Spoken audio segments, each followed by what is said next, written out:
Just moments ago, President Trump saying that he feels safe as he storms his old stomping grounds of New York City, where he's set to hold a big rally later tonight. But before that, he made one incredibly important pit stop, kicking back with the most handsome host to ever exist. Mr. P, how's your golf game? Well, haven't been thinking about it too much lately. I always said golf is a very dangerous game. It really is. It really is, especially if they're playing with you. Yeah, that's true. That's What, that was a mean joke? Pretty sad. Did you, if they had told you that the shooter was there, would you have tried to take him out with your 3-wood? I think so. Yeah. I think so, if I knew. Actually, the Secret Service did a great job. They saw the barrel of a gun, big gun. Yeah. No. Big gun. Yeah. Frightening. Wow. And it came out through bushes. And how many people would see that? First, you know, he really was very exceptional to have done it. Meanwhile, the Dems are desperate to control the narrative on Trump's second brush with death. Press Secretary Karine Jean-Pierre losing it on Peter Doocy for daring to ask if Joe and Kamala were going to cool their anti-Trump rhetoric. How many more assassination attempts on Donald Trump until the president and the vice president and you pick a different word to describe Trump other than threat? I actually completely disagree with the premise of your question, the question that you're asking.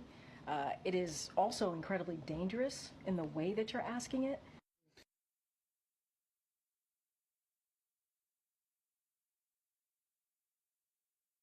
It's interesting, Dana. So KGB defends saying Trump is a threat. And if you bring up saying that Trump is a threat, then that itself is a threat. So if I bring this up to you saying that what just happened, does that mean that we just made the threat even worse? I guess so. It's exponentially so. Yes. It's like those Russian dolls. It just gets more it's worse and more. And worse. That reminds me of my dream when I was late to the plane and I couldn't get here. But here I am. It must have been the full moon dream. Congrats on the interview, because I think that's a great venue for Trump. Yeah. Kamala Harris would never do that venue. No, I don't think so. Because it's spontaneous and you have to have substance and a quick wit and an ability to get a laugh. And we don't have an open bar. That's the other problem. That's difficult. That's one of the reasons I don't come on that much anymore. One of the problems, I think, for the Democrats is not just what Karine Jean-Pierre said, but what they want a constitutional officer of the United States to say, has said, and that's Tim Walz. Let me read to you what he said yesterday. He said, "There's no guarantee to free speech on misinformation or hate speech. Donald Trump needs to be banned from social media." That was Harris. If you don't police your platforms, we are going to hold you accountable. Most dangerous presidential ticket in history. And he has gone on to say that basically it's something that is utterly disqualifying when he said, you don't have a right to this free speech. Yeah. Like, sir, it's in the First Amendment. I know. It's in the title.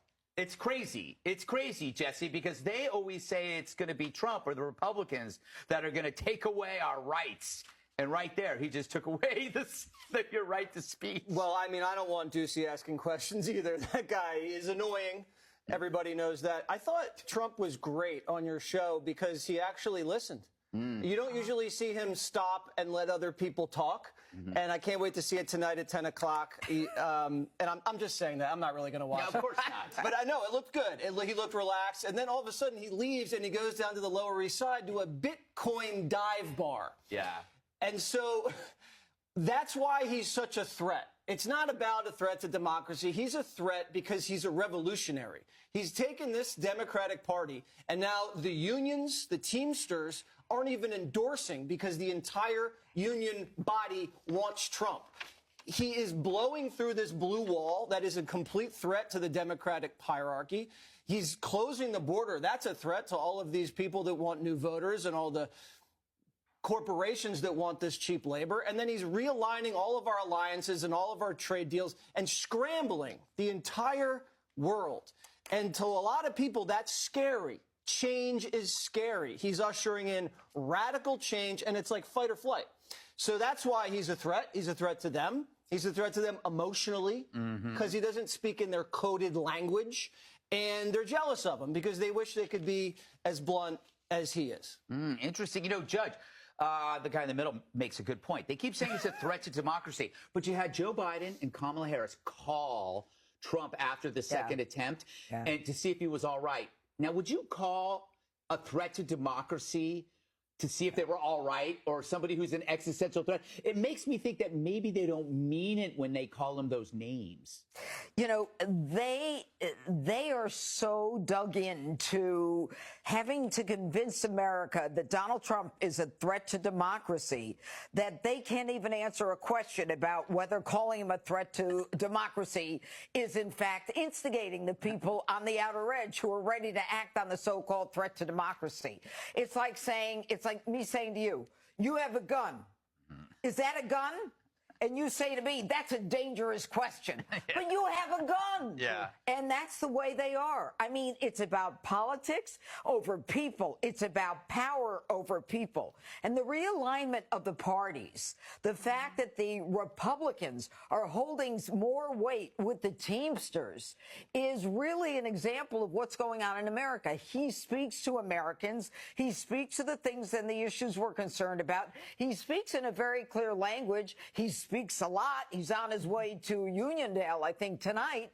And this is a guy, look, anybody else would be suffering from post-traumatic stress syndrome or under a desk. They shot at him once and hit him, and they're ready to shoot at him again, and he wanted to finish the game. Yeah. I mean, that's the way he is, and that's exactly who we need to take out those people who are more interested in power than they are in the people in this country.